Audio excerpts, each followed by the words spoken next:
Welcome. My name is Kamala Buchanan. I'm the Supervising Education Attorney at Georgia Legal Services Program's Education Project.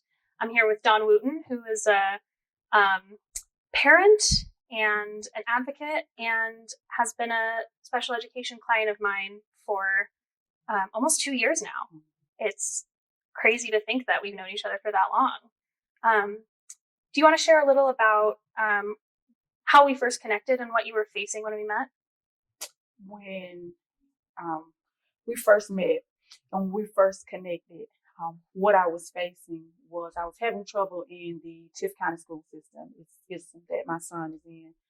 Getting services and being heard adequately and getting the benefits that I needed for him at the time. And I was looking for someone that could help me get him serviced, help me get him taught and learned in those areas that he needed to be learned and transitioned into. They were giving me a hard time about transitioning him when I first met you.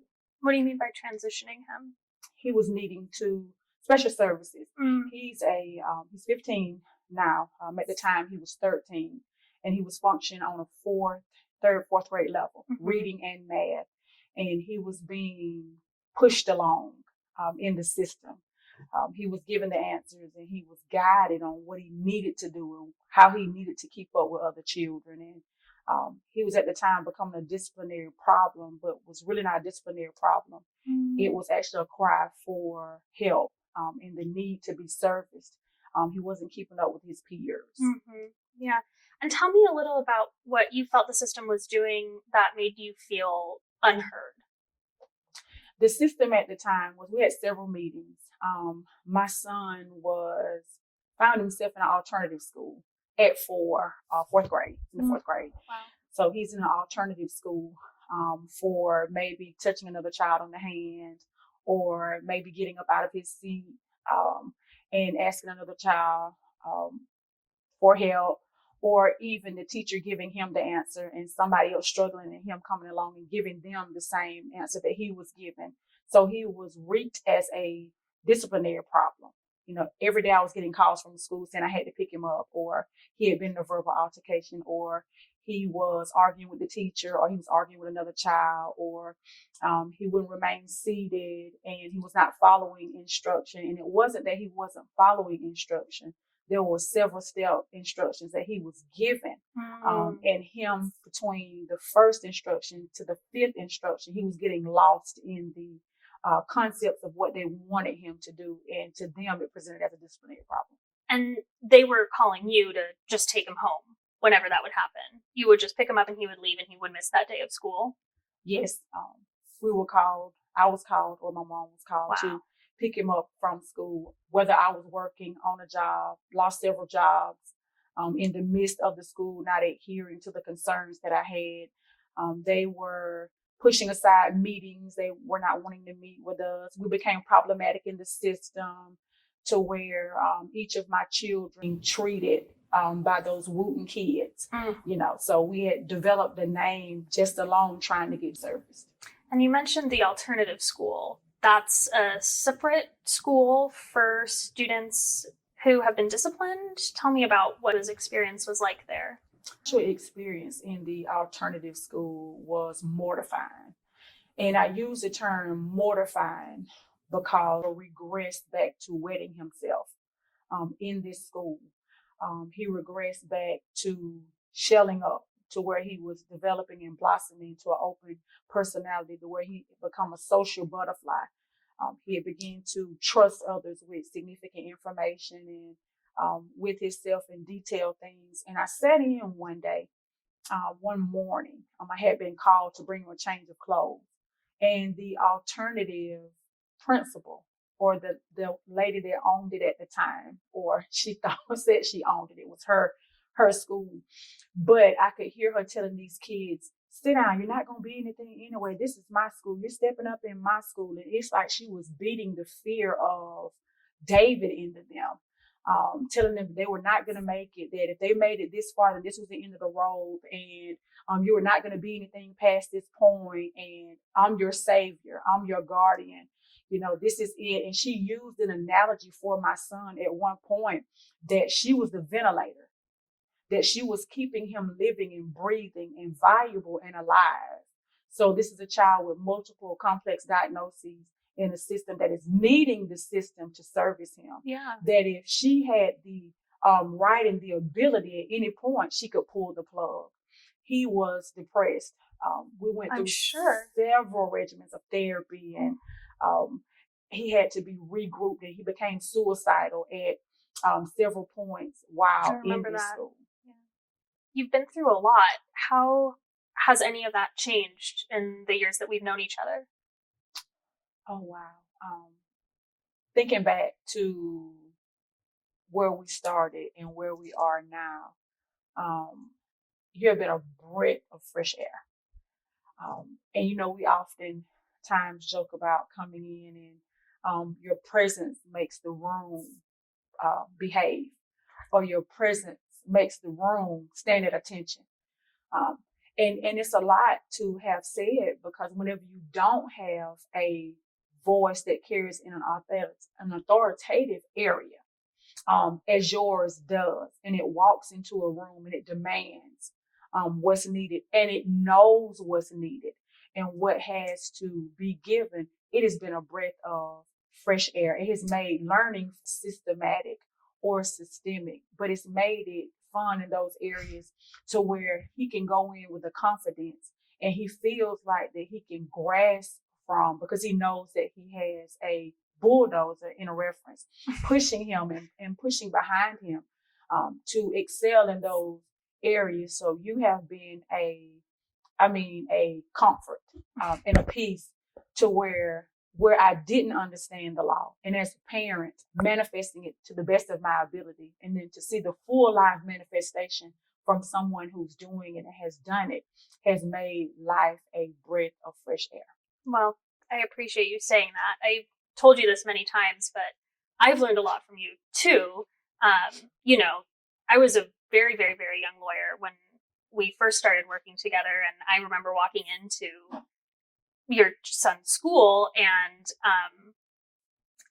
really it took me a lot of getting to know the players at the table, to know John, and to know you, to be able to advocate for you. And the strength of your voice, I think, was something that really helped me to grow as an advocate and as an attorney. And, you know, I use things that I learned from working with you in so many of my other cases representing students and parents. So I thank you for that too. Tell me a little about how your perspective on education, on special education, how has that changed in the time that we've been working together? It has become so broad. At one point, I thought all hope for him was lost. I didn't have the necessary tools. They were not hearing the voice. I didn't have the necessary arrangements that I needed for him. I didn't have the necessary funding for him. I didn't have the necessary resources for him in the beginning. I felt like my son was going to fall through the cracks, that he was going to be another young male that was going to be passed along in the system because of where we were economically or financially, because we didn't live in a higher echelon society, or because we didn't have friends that worked in the system, or we didn't have a buddy that worked in the system that would look out for my child to say that, hey, we're going to make sure that we keep him pulled from between the porch and a hard place, that he won't get stuck and left behind, to the point to where I am now. There's a fighting future for him, and there's an arena that he would have never stepped in past this meeting, or past this coming together, and past this bond and this working together as a team. Past this team, I didn't see a light at the end of the tunnel. Yeah. I know that you have been so creative in educating him since he's been learning from home after the COVID-19 pandemic. And I think something that we learned together is that it doesn't necessarily, just money doesn't necessarily make your education better. There's so many wonderful and creative things that you can do that don't necessarily cost more, but really serve any child as an individual student and not just a cog in the system. You mentioned that discipline, that your family had experienced school discipline. Tell me a little about your sense of the relationship between special education and school discipline. The relationship that I would kind of intertwine together is looking at it from a special education standpoint and knowing what those multiple complex diagnoses are, and then knowing the laws that are incorporated with those multi-complex diagnoses as opposed to discipline. We view discipline in societal pivots as one way. There's a consequence behind a choice that's made. They're not looking at it from a discipline standpoint, why the choice was made, what caused the choice to be made, or the mechanisms that cause for that situation to arise. Looking at it from a special education standpoint, there are tools and there are different stance and standpoints. There are different ways and perspectives that you can view it from a special education standpoint versus discipline cohesively together. That way, instead of, and it has been for him, that there's a rationale behind it. There's also a possible discipline behind it, but it does not always mean that it has to be corporal punishment, or it has to be verbal lashing, or it has to be a physical alternative for that. And when you look at it from special education, his whole outlook and approach is different. Maybe it takes a acknowledgement being brought saying, do you realize that this was done? Do you understand why this choice was made? Do you understand why this situation, instead of go to the corner or get out of my classroom or I'm going to call your mom? So I've looked at it in those two retrospects to where it makes it easier having a special ed or a child that is serviced in the SPED program as opposed to what we say this world is natural. Because every mechanism in every child, there's a different chemical makeup for that child. So had not it been these laws and rules and regulations and perspectives pulled, then it would have been a different offset than what it has been. Right. So you're saying sort of making discipline more of a learning experience for the student as opposed to just a experience of punishment. And what would you say to educators or administrators about how discipline is carried out in our schools, and how can they do discipline better? Oh wow! Discipline in the school system, you have to know your child. You have to, and I know they have some schools 1,200, 800. If you have a child such as my child is evidently a vast personality. He sticks out. He's gonna let you know, and he allows you to know that he's in the room. Something about that child is going to capture that individual. And if you watch that individual as a parent, watch that child long enough, you'll find very unique attributes about that child to where you have to handle that child different.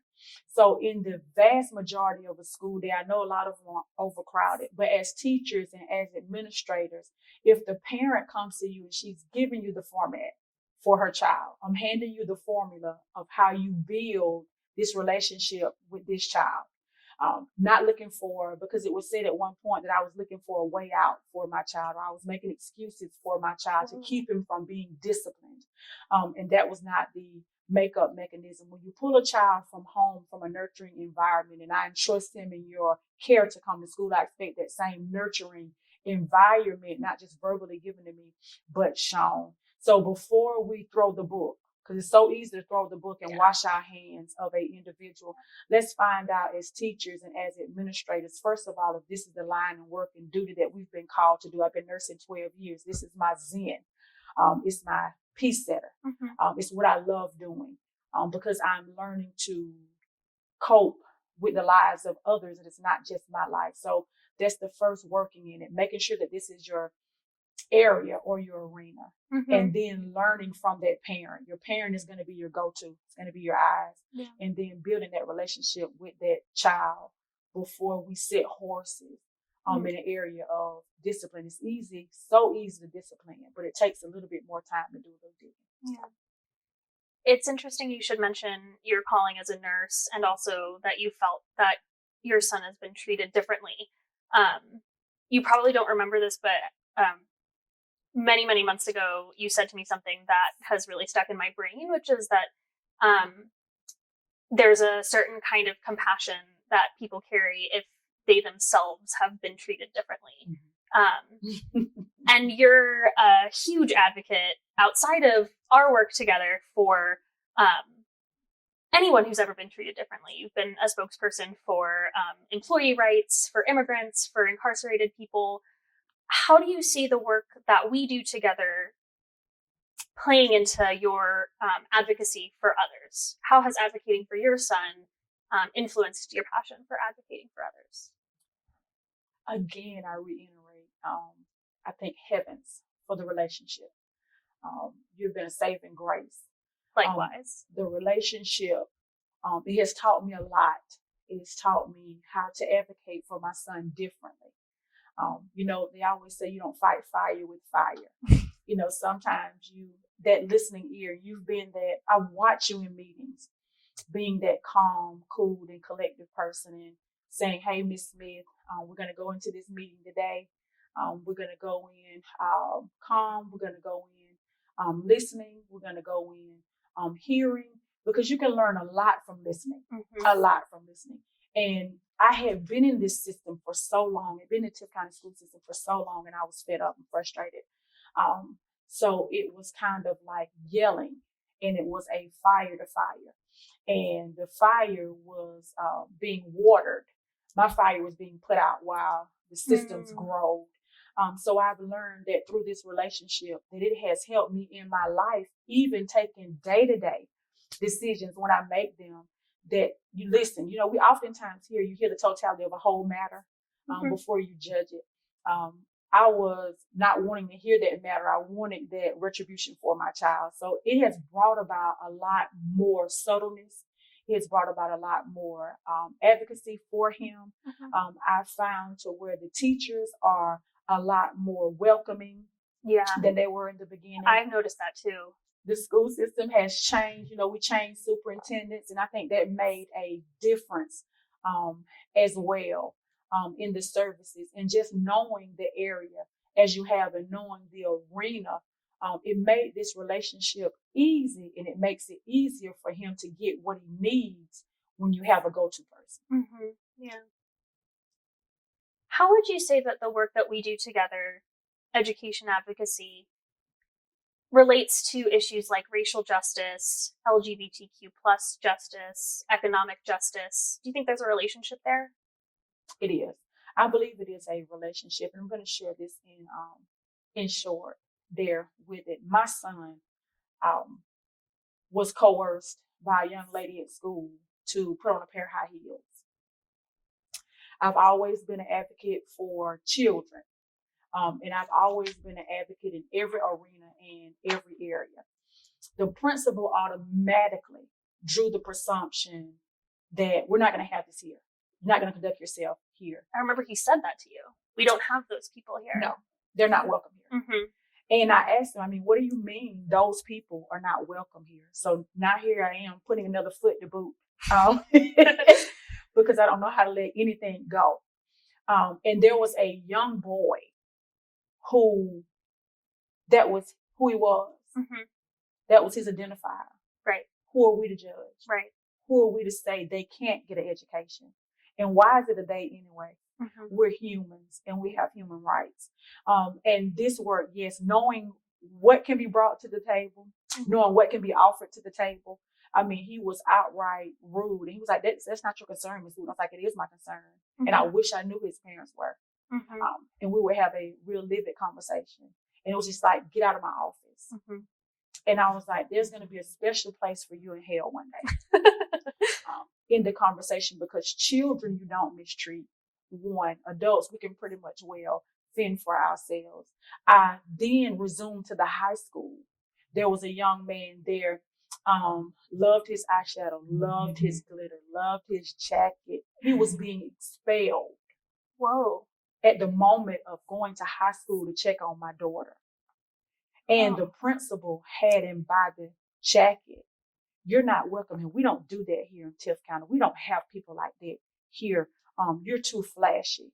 You're too flamboyant was the word that he used. Wow. So here I find myself again, interjecting myself into another realm and saying, well, who's your parent? I need to talk with your mom.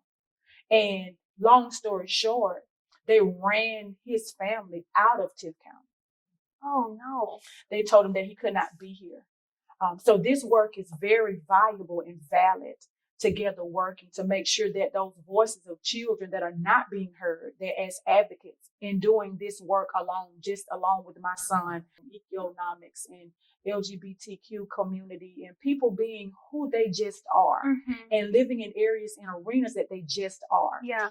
I oftentimes remember my grandma said, through love and compassion have I drawn thee. And you can't draw flour with vinegar. You have to draw with sugar. So we never know what area or what realm that we were bossed into. Right. We just know that we're human. These are our rights. And that's where I am at this point. I am a right advocate. I'm probably going to be in trouble from days to come, or my voice is going to be ringing from days to come. That's the legacy that I want to live for. Be free to be that free voice, that free individual who you've been created to be. And sometimes I feel like this work is just forcing a system to acknowledge a person as an individual. Just saying, look, this person is different and than you, and deal with it. I remember when you told me about that story, and one of the things that stuck with me so powerfully was that your immediate reaction wasn't to say, my child is not gay. There is no way. Your reaction was, so what? And I just thought that was so powerful and such a dramatic shift from, I think, how a lot of parents would have reacted. I thought that was really beautiful and a really meaningful way to stick up for your son. It was. I'm a weird little bird. But it was, and you're right, it was so what? He's my child. I'm going to love him. And if we take that approach with everybody, even though we live in this mass world to where people are so judgmental and critical, we're creation. We're creation. Everybody's not created to be the same or to function in the same realm or arena. And the same with the young man at school. I looked him eye to eye, forehead to forehead. 2 different races. He was not mine. Tears. And our forehead before COVID, Lord. But forehead to forehead, you be as beautiful as you are created. I saw him some months ago and we got a hug. Oh, good. Just out of, because we never know whose life that we've been interjected in to touch and to intercept judgment and critics. So I just look at myself as a critic interceptor. I've been opposed from a child. I never understood why. I was just different from a child, but so what? We're all social, beautiful butterflies. So what? I think something I see quite often is parents who are not like you, who feel like the deck is stacked against them, like their child's school holds all the power and they either don't see a point or just don't have the energy to raise their voice. What would you say to a parent in that situation? I have a pushback. And as a child, I never knew how to let anything go. Especially if it was correct and just. If it was right, I just never knew how to let it go. And once looking into it and researching it, as parents, we're the voices and the advocate for our children. If we don't fight for our children's future, if we don't fight for our children's education, no one else will. We're the first preceptors for their future. So we're the first innovators that begin to help innovate for their lives and for their futures. So we have to set the tone. So I would tell parents, you be that tone setter. Set the tone for your child. So when your child leaves home, the tone is set for all 5 of my birds. So when the tone is set, then they know how to function and flow, and nobody else can change the tone because it's already been set.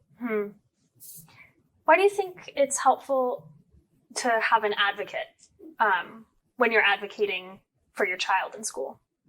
It's very important to have an advocate. I was one voice, and my one voice to 50 people didn't matter.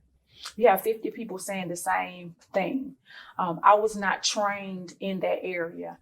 Innate parent and an innate nurturer as a mother. But my advocacy brought about the tools that I needed to be taught, that needed to be made alive.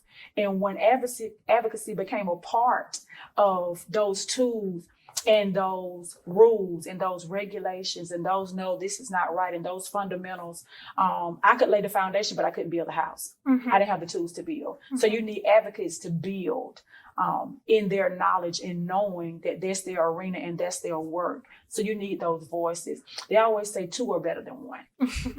We make a pretty good team. Make a good team. Me too. Has this experience empowered you? Yes. I've started with my 9-year-old, to be exact. I've started with him as well. He was tested, and he's 4th grade now, but he was 3rd grade function on the 6th grade level. Whoa. And he was to be tested for IEP, for him to have he was going to be bumped up or like skip a grade? Was what they were going to do with him. But because I had already had a run-in in the system, he mysteriously did not pass the test, or he mysteriously did not make it for behavior. Like I said, I don't know how to let anything go. So we're going back again this year to be tested again. Good. This year as well, to make sure that he gets what he needs and this cyclic does not continue. Wow, good for you. What would you say to other parents who are facing something similar to what you went through? What I would say to them is not to give up and contact Georgia Legal Services. They have been a beacon to me and my son, and I'm sure you won't regret contacting them for your educational needs. Well, I don't say this to you often enough, but you inspire me daily, and I couldn't do this job without you, and I've learned so much from working with you, and your voice, your passion, your bravery is what keeps me going. If you need help with education-related legal issues, please call Georgia Legal Services at 833-GLSP-LAW.